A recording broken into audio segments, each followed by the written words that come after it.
Hi friends, welcome back to S P tech Kannada YouTube channel. ವೀಕ್ಷಕರೇ, ಈ ಒಂದು ವಿಡಿಯೋದಲ್ಲಿ ಗೃಹಲಕ್ಷ್ಮಿ ಯೋಜನೆಗೆ ಸಂಬಂಧಪಟ್ಟಂತೆ ಅದರಲ್ಲಿ ಮುಖ್ಯವಾಗಿ ಬಹಳ ಇನ್ಫಾರ್ಮೇಟಿವ್ ಆಗಿರುವಂಥ ವಿಡಿಯೋದ ಈ ಒಂದು ಮಾಹಿತಿನ ತಿಳಿಸ್ಕೊಡ್ತಾ ಇದ್ದೀನಿ. ಮಹಿಳಾ ಮತ್ತು ಮಕ್ಕಳ ಕಲ್ಯಾಣ ಇಲಾಖೆಯ ಸಚಿವೆಯಾಗಿರ್ತಕ್ಕಂಥ ಲಕ್ಷ್ಮೀ ಹೆಬ್ಬಾಳ್ಕರ್ ಮೇಡಮ್ ಅವರು ಗೃಹಲಕ್ಷ್ಮಿ ಯೋಜನೆ ಬಗ್ಗೆ ಒಂದು ಸುದ್ದಿಗೋಷ್ಠಿ ಮುಖಾಂತರ ಒಂದು ಸ್ಪಷ್ಟನೆಯನ್ನು ಕೊಟ್ಟಿದ್ದಾರೆ. ಏನಂತ ಸ್ಪಷ್ಟನೆಯನ್ನು ಕೊಟ್ಟಿದ್ದಾರೆ ಅಂತ ಸಂಪೂರ್ಣವಾಗಿ ಈ ವಿಡಿಯೋದಲ್ಲಿ ತಿಳಿಸ್ಕೊಡ್ತಾ ಇದ್ದೀನಿ. ಮತ್ತು ಇನ್ನೂ ಕೆಲವೊಂದಿಷ್ಟು ಜನರು ಕಮೆಂಟ್ ಮಾಡಿ ಕೇಳ್ತಾಯಿದ್ರು, ಗೃಹಲಕ್ಷ್ಮಿ ಹಣನ 20ನೇ ಕಂತಿನ ಹಣ ಯಾವ ತಿಂಗಳ ಹಣ ಆಗಿದೆ, ಮತ್ತು 19ನೇ ಕಂತಿನ ಹಣ ಯಾವ ತಿಂಗಳ ಹಣ ಆಗಿದೆ, 21ನೇ ಕಂತಿನ ಹಣ ಯಾವ ತಿಂಗಳ ಹಣ ಆಗಿರುತ್ತೆ ಅಂತ ಸಂಪೂರ್ಣವಾಗಿ ತಿಳಿಸ್ಕೊಡಿ ಅಂತ ಮಾಹಿತಿನೂ ಕೂಡ ಒಂದು ಕಮೆಂಟ್ ಮೂಲಕ ಮಾಹಿತಿನ ಕೇಳ್ತಾಯಿದ್ರು. ಅದಕ್ಕೋಸ್ಕರ ಸಂಪೂರ್ಣವಾಗಿ ತಿಳಿಸ್ಕೊಡ್ತಾ ಇದ್ದೀನಿ. 19ನೇ ಕಂತಿನ ಹಣ ಯಾವ ತಿಂಗಳ ಹಣ ಆಗಿರುತ್ತೆ, 20ನೇ ಕಂತಿನ ಹಣ ಯಾವ ತಿಂಗಳ ಹಣ ಆಗಿರುತ್ತೆ, ಮತ್ತು ಈಗ ಬರಬೇಕಾಗಿರುವಂಥ 21ನೇ ಕಂತಿನ ಹಣ ಕೂಡ ಯಾವ ತಿಂಗಳ ಹಣ ಆಗಿರುತ್ತೆ ಅಂತ ಸಂಪೂರ್ಣವಾಗಿ ತಮಗೆ ಮಾಹಿತಿನ ತಿಳಿಸ್ಕೊಡ್ತಾ ಇದ್ದೀನಿ. ಮತ್ತು ಲೇಟೆಸ್ಟಾಗಿ ಲಕ್ಷ್ಮೀ ಹೆಬ್ಬಾಳ್ಕರ್ ಮೇಡಮ್ ಅವರು ಏನೆಲ್ಲ ಒಂದು ಗೃಹಲಕ್ಷ್ಮಿ ಯೋಜನೆಗೆ ಸಂಬಂಧಪಟ್ಟಂತೆ ಅಪ್ಡೇಟ್ಸ್ಗಳನ್ನು ಕೊಟ್ಟಿದ್ದಾರೆ, ಮತ್ತು ಗೃಹಲಕ್ಷ್ಮಿ ಯೋಜನೆಗೆ ಸಂಬಂಧಪಟ್ಟಂತೆ ಏನೆಲ್ಲ ಒಂದು ಮಾತನಾಡಿದ್ದಾರೆ ಸುದ್ದಿಗೋಷ್ಠಿ ಮುಖಾಂತರ ಅಂತ ಸಂಪೂರ್ಣವಾಗಿ ಮಾಹಿತಿನ ತಿಳಿಸ್ಕೊಡ್ತಾ ಇದ್ದೀನಿ.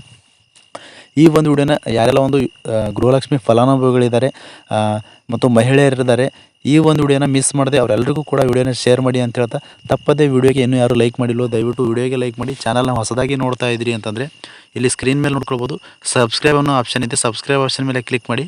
ಸಬ್ಸ್ಕ್ರೈಬ್ ಆಪ್ಷನ್ ಮೇಲೆ ಕ್ಲಿಕ್ ಮಾಡಿದ ನಂತರ ಮತ್ತೆ ಒಂದು ಸಾರಿ ಸಬ್ಸ್ಕ್ರೈಬ್ ಆಪ್ಷನ್ ಮೇಲೆ ಕ್ಲಿಕ್ ಮಾಡಿ, ಅಲ್ಲಿ ಆಲ್ ಅನ್ನೋ ಆಪ್ಷನ್ನ ಸೆಲೆಕ್ಟ್ ಮಾಡ್ಕೊಳ್ಳಿ. ಈ ರೀತಿ ಮಾಡೋದ್ರಿಂದ ನಮ್ಮ ಒಂದು ಯೂಟ್ಯೂಬ್ ಚಾನಲ್ ಮೇಲೆ ನಿಖರವಾದಂಥ ಮಾಹಿತಿಗಳು ವಿಡಿಯೋಗಳು ಅಪ್ಲೋಡ್ ಮಾಡಿದರೆ ನಿಮಗೆ ಮೊದಲಿಗೆ ನೋಟಿಫಿಕೇಷನ್ ಬರುತ್ತೆ. ನೋಟಿಫಿಕೇಷನ್ ಕ್ಲಿಕ್ ಮಾಡೋ ಮುಖಾಂತರವಾಗಿ ಹೊಸ ಹೊಸ ಮಾಹಿತಿಗಳನ್ನು ನೀವು ಮೊದಲು ಪಡೆದುಕೊಳ್ಬೋದು ಅಂತ ಹೇಳ್ತಾ, ಬನ್ನಿ ವೀಕ್ಷಕರೇ ವಿಡಿಯೋನ ಶುರು ಮಾಡೋಣ.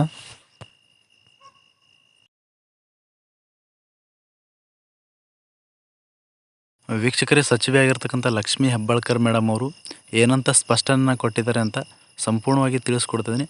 ಅದಕ್ಕೂ ಮುಂಚೆ ವೀಕ್ಷಕರೇ, ಸಬ್ಸ್ಕ್ರೈಬರ್ಸು ಕಮೆಂಟ್ ಮಾಡಿ ಕೇಳ್ತಾಯಿದ್ರು, ನಮಗೆ ಡೌಟ್ ಇದೆ, 19ನೇ ಕಂತಿನ ಹಣ ಯಾವ ತಿಂಗಳ ಹಣ ಬಂದಿದೆ, ಮತ್ತು 20ನೇ ಕಂತಿನ ಹಣ ಯಾವ ತಿಂಗಳ ಹಣ ಬಂದಿದೆ ಅಂತ, ಮತ್ತು 21ನೇ ಕಂತಿನ ಹಣನ ಯಾವ ತಿಂಗಳ ಹಣ ಆಗಿರುತ್ತೆ ಅಂತ ಡೌಟ್ ಇದೆ, ಸಂಪೂರ್ಣವಾಗಿ ಸ್ವಲ್ಪ ಮಾಹಿತಿನ ತಿಳಿಸ್ಕೊಡಿ ಅಂತ ಕಮೆಂಟ್ ಮಾಡ್ತಾಯಿದ್ರು. ಅದಕ್ಕೋಸ್ಕರ ವಿಡಿಯೋದಲ್ಲಿ ಸಂಪೂರ್ಣವಾಗಿ ತಿಳಿಸ್ಕೊಡ್ತೇನೆ ವೀಕ್ಷಕರೇ. ನೀವು ಈಗಾಗಲೇ 19ನೇ ಕಂತಿನ ಹಣ ಗೃಹಲಕ್ಷ್ಮಿ ಹಣ ಪಡೆದಿರ್ತೀರ. ಗೃಹಲಕ್ಷ್ಮಿ 19ನೇ ಕಂತಿನ ಹಣ ಫೆಬ್ರವರಿ ತಿಂಗಳ ಹಣ ಆಗಿರುತ್ತೆ. ನಂತರ ವೀಕ್ಷಕರೇ, 20ನೇ ಕಂತಿನ ಹಣ ಏನಾಗಿರುತ್ತೆ ಅದು ಮಾರ್ಚ್ ತಿಂಗಳ ಹಣನ ಬರಬೇಕಾಗಿರುವಂಥದ್ದು. ಹೀಗಾಗಿ ಮಾರ್ಚ್ ತಿಂಗಳ ಹಣನ ಇನ್ನೂ ಕೂಡ ಸರ್ಕಾರದ ಕಡೆಯಿಂದ ಜಮಾ ಆಗಿಲ್ಲ ವೀಕ್ಷಕರೇ. Financial year end of month ಇರುವುದರಿಂದ ಹೀಗಾಗಿ ವೀಕ್ಷಕರೇ ತಾಂತ್ರಿಕ ಸಮಸ್ಯೆಯಿಂದ ಅಂದರೆ ಮಾರ್ಚ್ ತಿಂಗಳ ಹಣನ ಜಮಾ ಮಾಡಿಲ್ಲ ವೀಕ್ಷಕರೇ. ಸಚಿವೆಯಾಗಿರ್ತಕ್ಕಂಥ ಲಕ್ಷ್ಮೀ ಹೆಬ್ಬಾಳ್ಕರ್ ಮೇಡಮ್ ಅವರೇ ತಿಳಿಸ್ಕೊಟ್ಟಿದ್ದಾರೆ, ಮಾರ್ಚ್ ತಿಂಗಳ ಹಣ ಏನಿದೆ ಸಂಪೂರ್ಣವಾಗಿ ಯಾರಿಗೂ ಕೂಡ ಜಮಾ ಆಗಿಲ್ಲ. ಯಾಕೆ ಅಂತಂದರೆ ಫೈನಾನ್ಸಿಯಲ್ ಇಯರ್ ಎಂಡ್ ಇರುವುದರಿಂದ ತಾಂತ್ರಿಕ ಸಮಸ್ಯೆಯಿಂದ ಮಾರ್ಚ್ ಮಂತ್ ಅಮೌಂಟ್ ಏನಿದೆ ಗೃಹಲಕ್ಷ್ಮಿಯ ಒಂದು ಹಣನ ಏನಿದೆ ಅದು ಜಮಾ ಆಗಿಲ್ಲ ವೀಕ್ಷಕರೇ. ಡೈರೆಕ್ಟಾಗಿ ಏಪ್ರಿಲ್ದು ಅಂತಂದರೆ ಫೈನಾನ್ಸಿಯಲ್ ಇಯರ್ ಸ್ಟಾರ್ಟ್ ಆದಮೇಲೆ ಏಪ್ರಿಲ್ ಮಂತ್ದು ಹಣನ ಬಿಡುಗಡೆ ಮಾಡಿರುವಂಥದ್ದು. ಹೀಗಾಗಿ ವೀಕ್ಷಕರೇ ಮಾರ್ಚ್ ಮಂತ್ದು ಗ್ಯಾಪ್ ಆಗಿರುವಂಥದ್ದು ಹಣನ. ವೀಕ್ಷಕರೇ, 20ನೇ ಕಂತಿನ ಹಣನ ಮಾರ್ಚ್ ತಿಂಗಳ ಹಣ ಆಗಿರುತ್ತೆ ಅಂತಂದರೆ 19ನೇ ಕಂತಿನ ಹಣನ ಫೆಬ್ರವರಿ ತಿಂಗಳ ಒಂದು ಹಣ ಆಗಿರುತ್ತೆ. ಮಾರ್ಚ್ ತಿಂಗಳದು ಗ್ಯಾಪ್ ಆಗಿರುವಂಥದ್ದು ಮತ್ತು ಏಪ್ರಿಲ್ ತಿಂಗಳದು 20ನೇ ಕಂತಿನ ಹಣ ಆಗಿರುತ್ತೆ. ಕ್ಲಿಯರ್ ಆಗಿದೆ ಅನ್ಕೋತೀನಿ. ಮತ್ತು ಇವಾಗ ಬರಬೇಕಾಗಿರುವಂಥದ್ದು ಮೇ ತಿಂಗಳ ಹಣ ಅಂತಂದರೆ 21ನೇ ಕಂತಿನ ಹಣ ಆಗಿರುತ್ತೆ ವೀಕ್ಷಕರೇ. ಈ ಹಿಂದೆ ಈಗಾಗಲೇ ಯಾಕೆ ಡಿಲೇ ಆಗ್ತಾಯಿತ್ತು ಅಂತಂದರೆ ಲಕ್ಷ್ಮೀ ಹೆಬ್ಬಾಳ್ಕರ್ ಮೇಡಮ್ ಅವರು ತಿಳಿಸಿರೋ ಮಾಹಿತಿ ಪ್ರಕಾರ ವೀಕ್ಷಕರೇ, ಈ ಹಿಂದೆ ನೇರವಾಗಿ ಫೈನಾನ್ಸಿಯಲ್ ಡಿಪಾರ್ಟ್ಮೆಂಟಿಂದ ಮಹಿಳಾ ಮತ್ತು ಮಕ್ಕಳ ಕಲ್ಯಾಣ ಇಲಾಖೆಗೆ ಹಣನ ಬರ್ತಾಯಿತ್ತು. ಅಲ್ಲಿಂದ ನೇರವಾಗಿ DBT ಮುಖಾಂತರ ಪ್ರತಿಯೊಬ್ಬ ಒಂದು ಗೃಹಲಕ್ಷ್ಮಿ ಮಹಿಳೆಯರ ಖಾತೆಗಳಿಗೆ ಜಮಾ ಮಾಡಲಾಗ್ತಾಯಿತ್ತು ಅಂತ ಮಾಹಿತಿಯನ್ನು ತಿಳಿಸ್ಕೊಟ್ಟಿದ್ದಾರೆ. ಇವಾಗ ವೀಕ್ಷಕರೇ ಒಂದು ಹಣ ವರ್ಗಾವಣೆ ಮಾಡೋದು ಚೇಂಜಸ್ ಆಗಿರುವುದರಿಂದ ಫೈನಾನ್ಸಿಯಲ್ ಡಿಪಾರ್ಟ್ಮೆಂಟಿಂದ ಮಹಿಳಾ ಮತ್ತು ಮಕ್ಕಳ ಕಲ್ಯಾಣ ಇಲಾಖೆಗೆ ಬಂದಿದ ಮೇಲೆ ಮತ್ತೆ ಮಹಿಳಾ ಮತ್ತು ಮಕ್ಕಳ ಕಲ್ಯಾಣ ಇಲಾಖೆಯ ಒಂದು ಇಲಾಖೆಯಿಂದ ಹಣನ ತಾಲೂಕು ಪಂಚಾಯತ್ಗಳಿಗೆ ಹೋಗಿ ಮತ್ತೆ ಅಲ್ಲಿಂದ ಮಹಿಳಾ ಮತ್ತು ಮಕ್ಕಳ ಕಲ್ಯಾಣ ಇಲಾಖೆಗೆ ಬಂದು ಅಲ್ಲಿಂದ ನೇರವಾಗಿ ಮಹಿಳಾ ಮತ್ತು ಅಂದರೆ ಮಹಿಳೆಯರ ಒಂದು ಖಾತೆಗಳಿಗೆ ಜಮಾ ಮಾಡಲಾಗ್ತಾಯಿದೆ.